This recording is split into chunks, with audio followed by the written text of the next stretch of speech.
What if the things our world needs most are things that only the people of God can provide? And what if God intends, with a little heat, a little pressure, with an artisan's skilled and steady hand, to form us into those very things?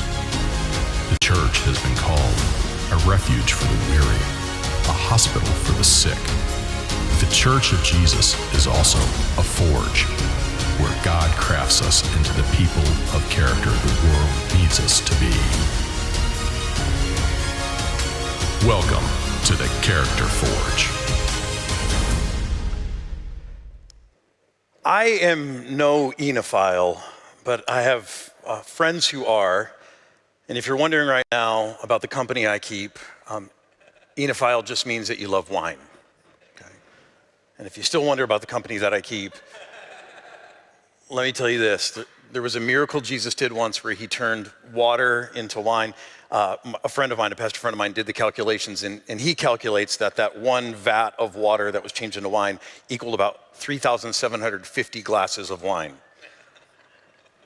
That same pastor friend happens to be one of those enophiles, loves wine, and he told me about a time he was out visiting some wine region. I can't remember if it was Willamette in Oregon or if it was Napa in California, but he said he was in one of these small vineyards, and he was at the tasting counter, and on the counter there were 2 jars or 2 vessels with different soils in them. I had to do my best in the middle of winter. This is just potting soil, but just imagine this to be black topsoil, and one of them is just kind of this really, beautiful black topsoil, and in the other one there was, you can hear this, this really rocky, sandy, gnarly looking soil, and they're both sitting there on the tasting bar. Now I don't know, because again I'm not an enophile, I don't know if this is common or not, but it was at this winery, and as the group was kind of looking at these 2 different things of soil, the vineyard worker said to them, he said, you would think that this black topsoil would be, the soil that would be ideal. And then he said this, he said, but actually the wine, the grapes that would come from this soil would be no good because the vines wouldn't have enough struggle.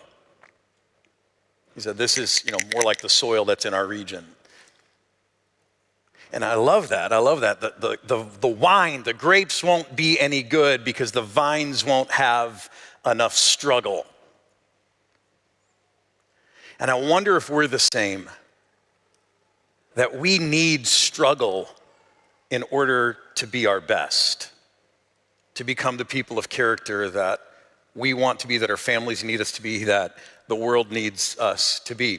I don't need to tell you, though, that for the last 100 years at least, we have been on one of those airport moving walkways, moving from struggle to comfort and convenience, right? And I don't have to elaborate all the ways that that's true, that the world has changed dramatically, moving us away from struggle to comfort and convenience. And for the most part, I see this as a pretty good thing. Like right now, I'm grateful that I'm not anxiously watching the food stores in my cellar, hoping I can get through winter until I can plant and harvest again. Anybody else? Like, this is a good thing. This is a good thing that we've figured some things out and we can feed ourselves all winter long. But the downside, I think, of all these modern comforts and conveniences, at least one of them, is this, that I think it might lead us to believe that there's no real value in going the hard way. I'm told that you can make your own butter. This is from TikTok. You can make your own butter by putting heavy cream in a KitchenAid mixer, and then you can take it and salt it and strain it and do all this stuff. And I hear that and I'm like, oh, that's kind of neat, but why would I ever do that when there is a Schnucks grocery store 1 mile away from my house, right on the way home from work? Like, why would I do that? Or I can think about my grandfather who worked, 30 years in an auto plant and just kind of grinding away day after day in order to get a nice retirement and to be able to take care of his family, and actually left a little bit behind when he passed away. And I think, well, that's a very noble life, but why would I go that way in a world where just one viral video can make me rich and famous? I mean, until today, because TikTok's going away, apparently. Rip TikTok, yeah. Moment of silence. And it's not just these questions, it's all the other real life questions, not just about like my plans for life, but when you're in one of those moments in life, when you're in the struggle, I don't know about you, but I'm constantly asking myself, should I stay in the struggle? Or if I find a way out, if there's an exit ramp to get out of this, should I take it? Is that right for me to take it? Or does God want me to actually stay in the struggle? And sometimes it just seems pointless. Like, why would I stay in the struggle when there's an exit ramp, when there's a more comfortable, convenient way? Is it right for me to stay in the struggle and endure? Or is it okay if I exit? Endurance is what we're talking about here today. It's our next trait in our series, The Character Forge, something that is lacking in the world today, but if we can cultivate it, if we can ask God to do this in us, it'll not only be good for us, but it'll be so good for the world around us. And today to look at endurance, we're gonna look at Luke chapter 4, the very beginning of Jesus' ministry. If you were here with us last week, though, you saw some teaching from John the Baptist, but you also saw an event that's pretty significant. It was the baptism of Jesus. And does anyone remember in the baptism of Jesus, in this moment, God said something, publicly pronounced something over Jesus? Does anyone kind of remember, and you don't have to get it exactly right, does anyone remember the message that everyone heard? This is my son, was part of it. Whom I love, with him I'm well pleased. Yeah, this is my son, whom I love, with him I'm well pleased. Three things, right? This is my son, he belongs to me, he's mine. And I love him. I love him. And not only do I love him, but I am pleased with him. I delight in him. Here's the good news. If you've been baptized into Christ, God spoke the same thing over you in your baptism. He said, you're my daughter, you're my son, you belong to me. If there's any doubt about who you belong to in your baptism, God claimed you and said, you're mine, and I'm never gonna give you up. You know that song? I'm not gonna sing it. And he says, not only that, but I love you. You're not only mine, but I love you. I love you. You can count on my love. And not only that, even in your worst moments, I still delight in you. Even in your worst moments of failure and sin, I delight in you. I'm pleased with you on account of my son, Jesus Christ. That's a promise for all of us. And it was a big moment in Jesus' life as he steps onto the stage to inaugurate his ministry and his baptism. And I don't know in your family how you celebrate baptisms. I hope you celebrate them when they happen. And let me tell you what Jesus does to celebrate his baptism, this big moment. He goes out into the wilderness and he begins fasting in solitude for 40 days. Not my idea of a celebration. How about you? But look what happens to Jesus while he's out there fasting. Jesus, full of the Holy Spirit, left the Jordan right after his baptism, and he was led by the Spirit into the wilderness, where for 40 days he was tempted by the devil. And he ate nothing during those days, and at the end of them, he was hungry. Might be the greatest understatement of the Bible, right? It's like 40 days of not eating. I mean, if I can adhere to an 8-hour eating window, if you know, you know, I feel like I'm doing good. And I'm so hungry, and yet for 40 days. But I want you to notice this. He was tempted by the devil. Now, if we imagine the devil standing there with horns and a pitchfork, we're kind of missing the picture of how the devil works. This probably wasn't an obvious, back and forth between Jesus and the devil. At least here's what I can say about how temptation works for the rest of us. That it's not this kind of head-on assault from the devil. It's not through all the scary stuff. And I remind you this all the time, that sometimes our imaginations run away with us and we imagine that the devil's gonna come at us in some big and scary ways. The devil is known by his craftiness. The word devil means the deceiver, or sometimes he's called the slanderer, the liar. And the way he deceives and lies is not through these, really blatant head-on assaults.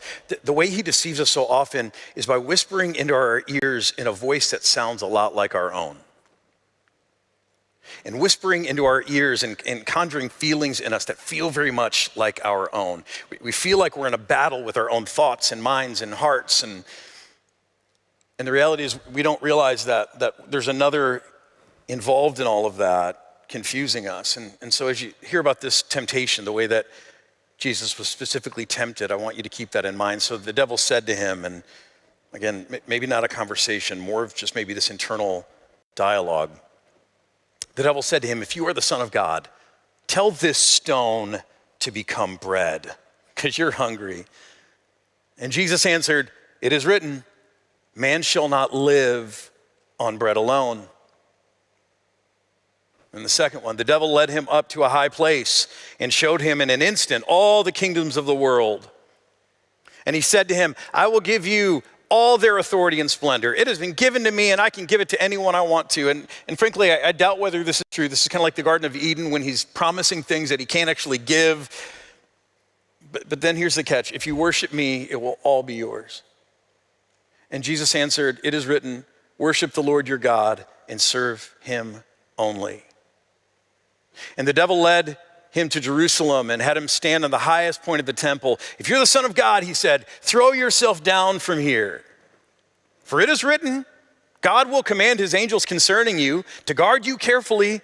They will lift you up in their hands so that you will not strike your foot against a stone." And Jesus answered, "It is said, do not put the Lord your God to the test." When the devil had finished all this tempting, he left him until an opportune time. Now, there is so much that can be said about these temptations that Jesus underwent. But today, I want to talk about one specific aspect. I want you to think about these three things together as temptations to take the shortcut, rather than the long, arduous path of endurance. And I'll kind of spell this out for what I mean by that if we look at these three different temptations. I've got this image up here. It's from the Sistine Chapel.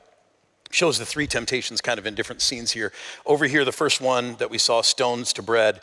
And the devil's kind of here like a beggar, not revealing himself, and that's kind of an interesting way to think about it. But Jesus is hungry, and the devil says, "Hey, you know what? If you're the Son of God." Now notice that word, if you're the Son of God. And we just talked about what happened right before these temptations.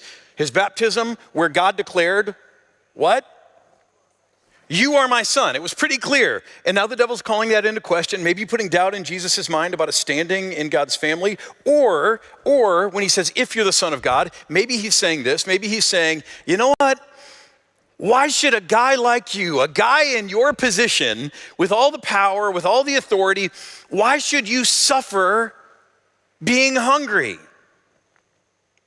Right? That's way beneath your dignity. It's silly, if you're the Son of God, that you should ever go without anything, let alone bread, food.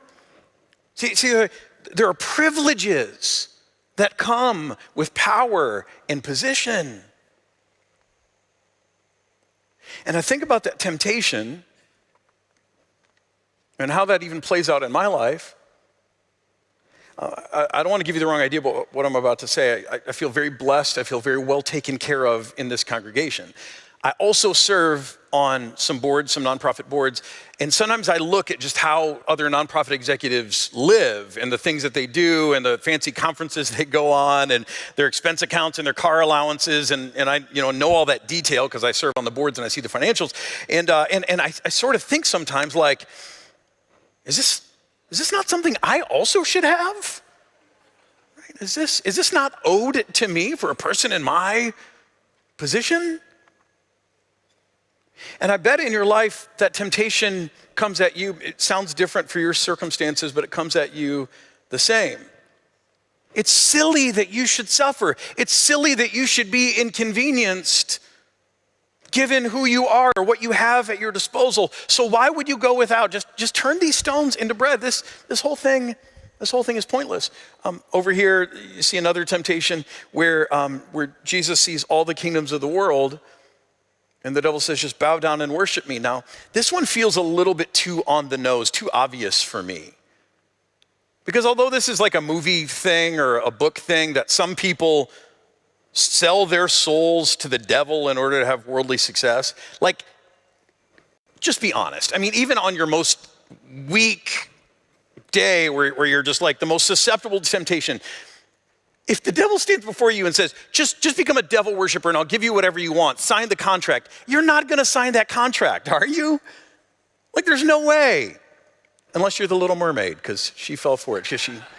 Prince Eric was so handsome, and she just loved him so much. And well, like you would never sign that contract. You wouldn't do it.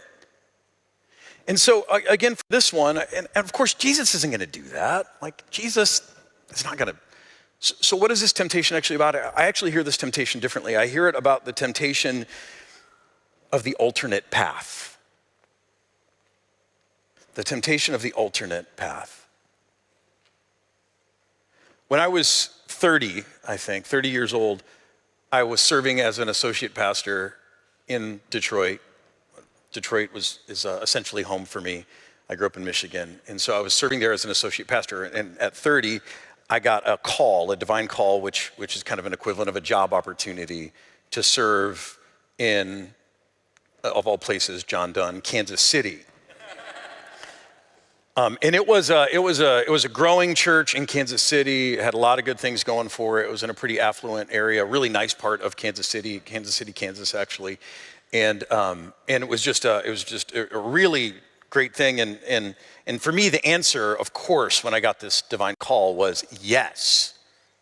Like, why wouldn't I take this call? Because here's what would happen. I would go from being an associate pastor to a senior pastor, and I would get a pay raise, and housing in Kansas City was cheaper than housing in Detroit at the time, and this was a great church and a great community. It was just so obviously a yes for me.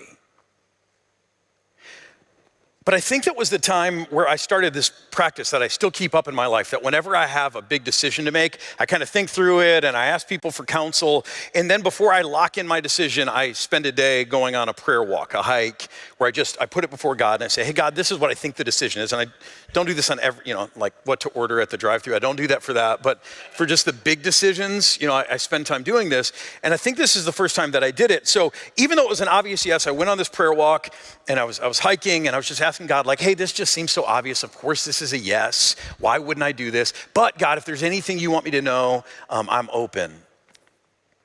And as I was walking, I feel like I heard from God. And when I say I heard from God, I don't mean I've ever heard an audible voice. I have not. But for me, when I say I feel like I heard from God, I was kind of in one mindset. And then all of a sudden, I became overwhelmed by a different thought that just kind of came into my mind out of nowhere, that sounded nothing like my internal dialogue. And here's what the thought was. The thought was, Dion, do you want to build your career or your character? And I was like, wait a minute, that can't be what this decision is actually about. The decision is about, do I want to be a pastor here or there?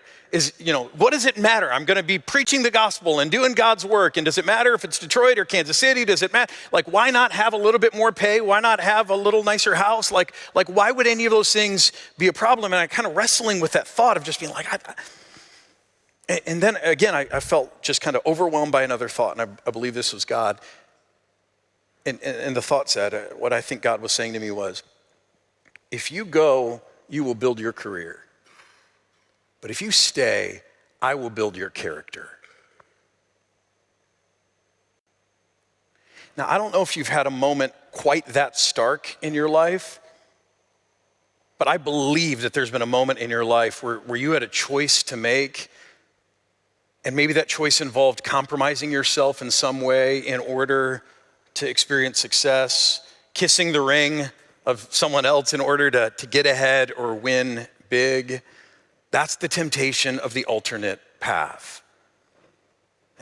And Jesus, who going the way of the Father, would become the King of all kings. He would be exalted to the highest place and given the name that is above every name. But the path of the cross would be a very long and difficult journey for him to take. And here he's been offered a shortcut.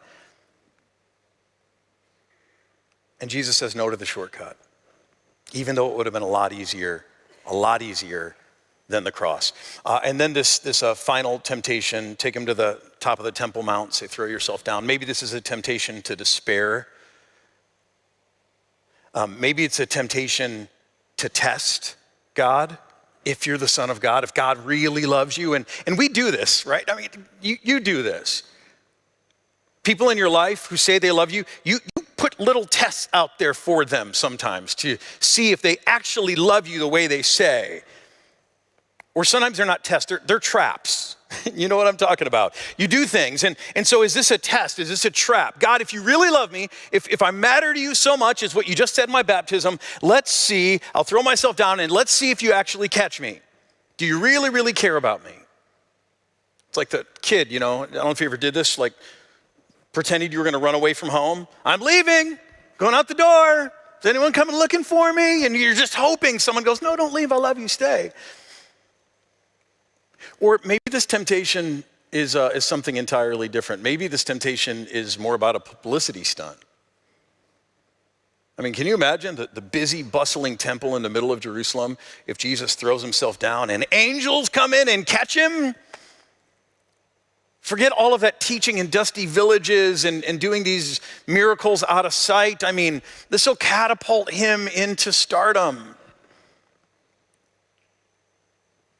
It's this temptation to take an alternate path, this temptation to find notoriety or, I don't know, in some other way.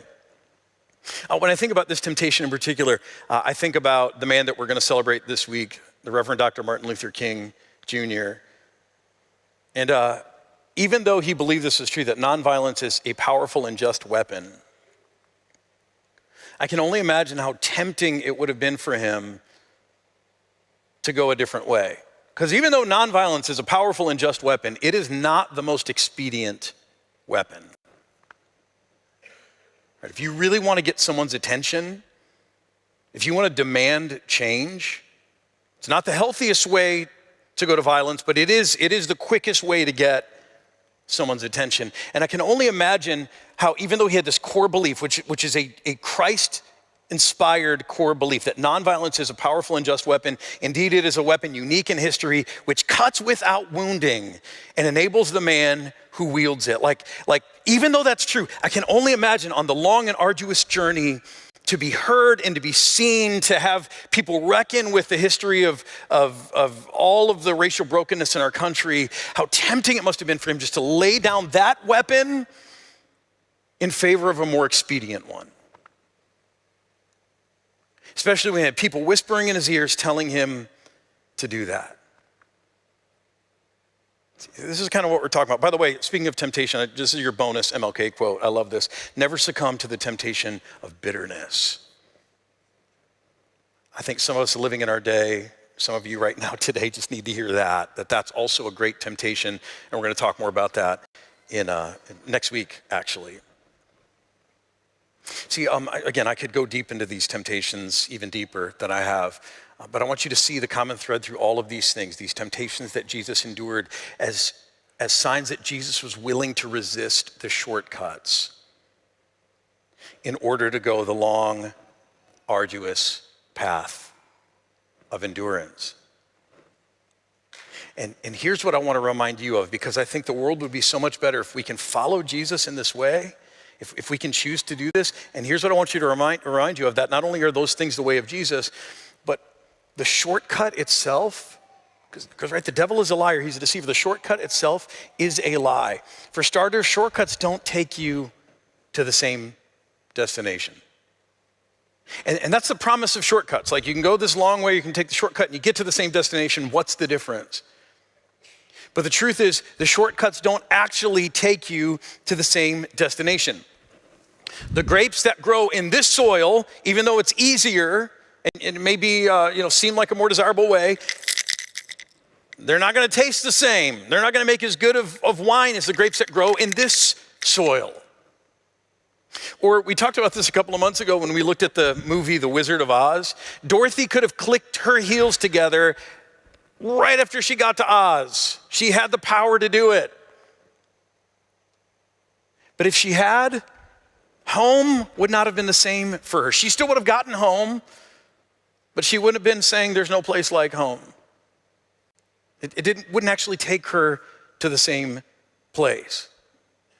Or I don't know if you've seen this TV show is back, Extreme Makeover Home Edition. Remember, the guy used to be there. People used to say I look like that guy. Made me mad. But they tear down a house and they rebuild it in a week. Now, if any of you have ever had a house built, like from Anyone? Come on, I know some of you had a home built for you. Yeah, like a custom built home, or even a home, the spec home that you bought. It like delays in months, and it's supposed to be ready, and it's not ready, and it's never ready on time. So the idea of being able to go like, I'm gonna have a fully formed, beautiful house in 1 week, that sure sounds nice, but I'll tell you, I would never live in a home that someone built in a week. Homes should not be built that way. Like, I don't trust it. No, thank you. We all know and we've all seen that wealth that comes too easily is just as easily lost. You can think about lottery winners or some pro athletes. And we know that careers that just burn brightly for one moment, they often fizzle out. And we can think about our grandparents and their 50-year marriage, and we can look at how they love each other, and we can look at them with envy when we're married only 10 or 15 years, and look at our partner and say, there must be something wrong with you or something wrong with us because we're not like them. When maybe the only difference between us and them is the 35 or 40 years of endurance that they have had. Talk about the character forge. I mean, that's marriage, folks. And if you're signing up for marriage just for like some bliss and ease, you're in it for the wrong reason. I know of no greater crucible than marriage if you're willing to endure it with goodwill than to refine you.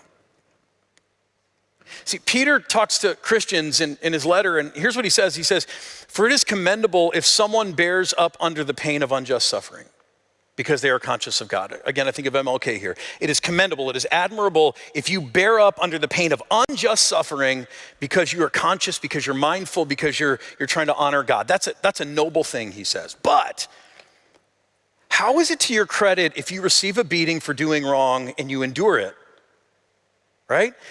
But if you suffer for doing good and you endure it, this is commendable before God. So the destination is the same. He says, you can be beaten. And some of us would look at it and be like, well, if it results in a beating either way, why bother? Like, who cares? Why try to go the noble way? And Peter says, the destination is not the same. You see it as a beating either way for doing good or for doing wrong. If you're gonna get beat, you might as well do the thing that's better for you. If you're gonna get a beating either way, it's futile. And Peter says, no, it's actually not the same beating. Because a beating for doing what's just, that's commendable to God. That's noteworthy. That's good for the world. A beating for doing something wrong, that's not good for anybody. Now, if that's too high concept for you, just apply this, bring this back down to our faith. I think a lot of us today, our faith matters to us, but we're looking for a way to microwave it or air fry it. Anyone got an air fryer? I resisted that thing for a long time. I'm like, I don't need another kitchen appliance. I'm so glad I have an air fryer now. I love that thing. But that's what we want to do with faith. And so we imagine that evangelism, rather than being these deep commitments to loving and knowing and serving our neighbors, we imagine that like we don't need to actually do that. Instead, we can just go on a door-knocking marathon and ask 5 questions. Or this call to make disciples of all nations, we can reduce that to an annual mission trip to some mission field where we do some good and then we disappear and we're never heard from again. Or we can imagine that discipling the next generation can just be reduced to one exciting week of Summer Blast or VBS, and then we can just focus on ourselves the rest of the year rather than the hard work of week after week discipling, showing up for the next generation. Or we can imagine that the call to follow Jesus, deny yourselves, take up your cross and follow me, can be reduced down to, hey, maybe if I just endure 70 minutes of church 2 or 3 times a month. That's the same thing. And of course, we know that's not the same thing. And yet that's part of this temptation to shortcuts. And we know that a life lived that way versus a life actually following Jesus and doing the hard things, it won't ever take you to the same place. It's a different destination. It may look the same on the surface, but it's not at all the same. The other lie of the shortcut is that if you take the shortcut, will be the same. The truth is, you won't be the same. Depending on whether you choose to take life shortcuts or you go the long and arduous way.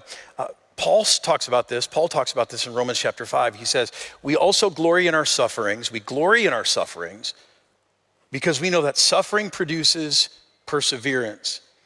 And perseverance, what is it? Say it. character, and character, hope. Again, we're going to talk about hope next week, but just see this. He says, we glory in our sufferings, in the difficult things in life. We glory in that. Why?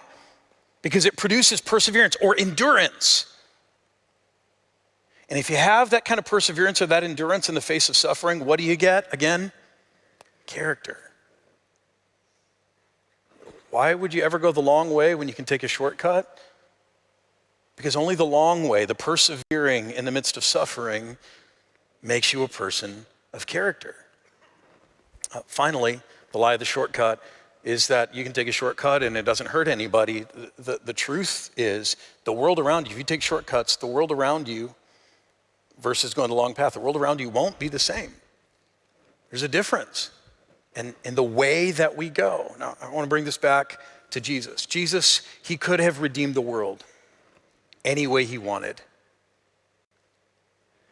This reasoning that's, explains why Jesus had to die on a cross, and it goes through this whole thing. Like, I think it's noble, but the truth is, if you're God, you don't have to do anything that anybody else says. You can make up the rules however you want. Jesus could have redeemed, he could have saved the world any way he wanted.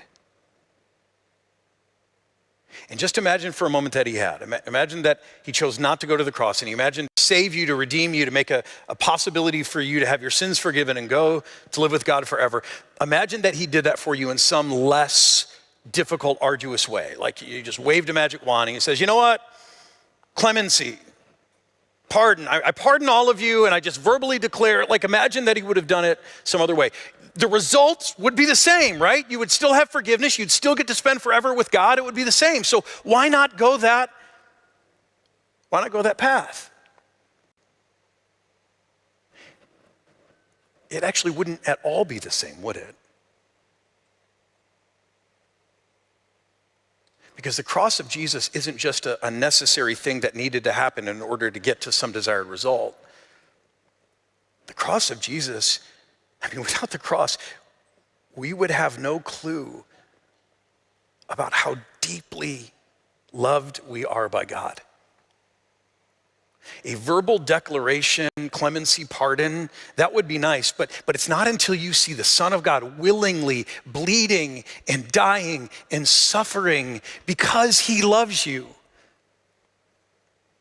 Saying, I would rather die than have you die, until you see his sacrifice and the heart that motivates it. You would never know the depths of God's love, his value for you, how much he delights in you. You would never know. See, it's not just the result of the cross. It is the way of the cross that matters. The way of the cross turns the world on its head. When we choose to follow the way of the cross, the world becomes a different place.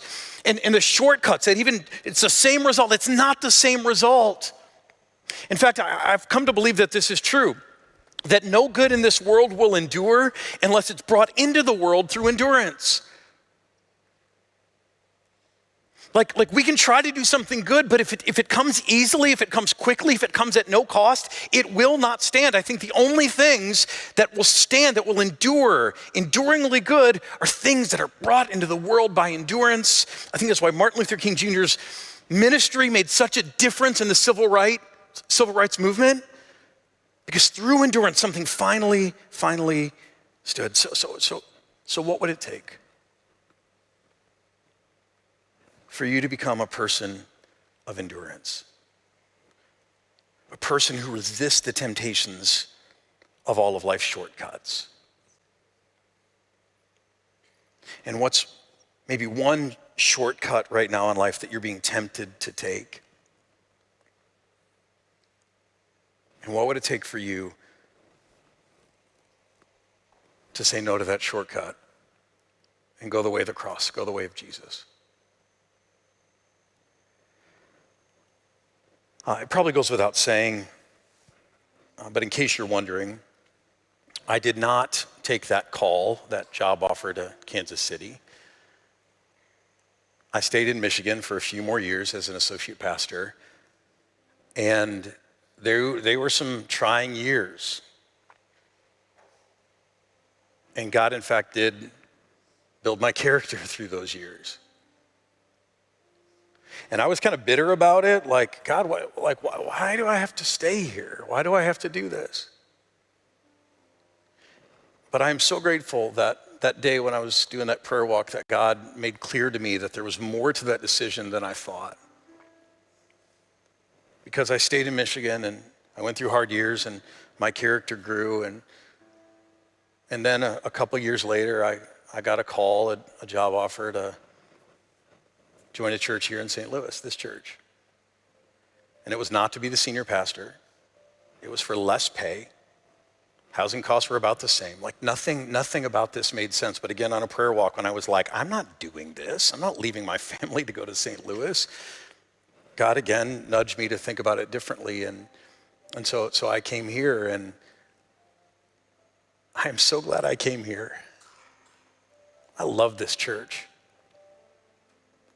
And I think if I would have followed the path of career, I would have missed the joy of being a part of this church family. Not only that, if I would have followed the path of career, I wouldn't have been ready, as much as I still don't feel like I'm ready some days. I wouldn't have been ready. I wouldn't have been formed enough to do the work that God called me to do here. It's been 16 years that I've been here. And so I don't know what it is for you. We have choices to make every day. And in this life where it doesn't seem to make sense to go the hard way, I just want you to reconsider that there might be a very, very good reason. And so what would it take for you to resist the next shortcut? Here's how I want to close. I just want to open up time for you to talk to God, because I think this is a topic when we're talking about temptation and shortcuts. I think this is just a moment that is ripe for confession. And confession isn't groveling and beating yourself up. It's just being honest. It's just feeling safe enough with God to be honest about the things in our lives that aren't as they should be, as they could be. So just take a moment right now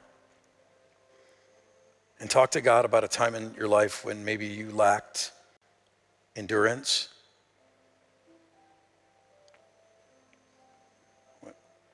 Maybe it's a time when you took a shortcut and you knew what you were doing.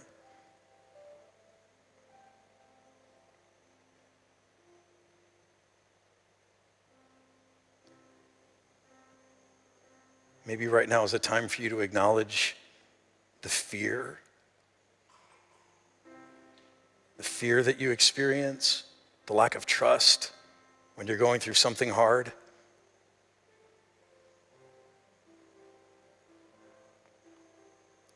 The fear that God won't come through for you, or that he won't have the power to sustain you. Just talk to him about that.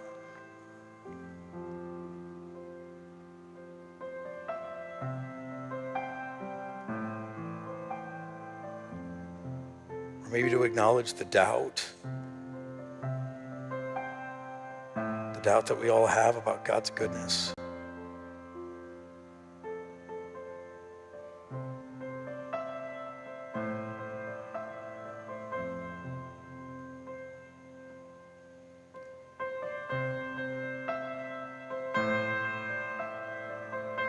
Maybe this is a moment just to admit that you've lost sight,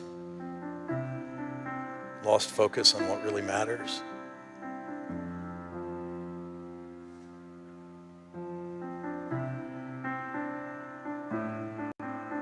We've all been there. There's no need for shame or wallowing. Just talk to your Father. Thank you for joining us and being a part of our online Pathfinder community. If you're new here, or even if you've been here for a little while, you can find helpful links to resources in the description below or at our website, pathfinderstl.org. While you're there, you can also find our message podcast, which allow you to listen to the weekend message on the go. So no matter whether you're out running errands or wrangling kids, whatever, you'll never miss out on any of our message content there. That's right. And you never know who needs to hear this message. So be sure to share it and bless others. Hit that subscribe button, like, and comment. Every interaction helps the message of Jesus spread. Finally, another way you can support us is through your gift and your generosity. If you would like to give a gift, you can do so at pathfinderstl.org/giving. Your generosity really just fuels what we do here at Pathfinder, and we're so grateful for it. That's right. All right. Have a great week.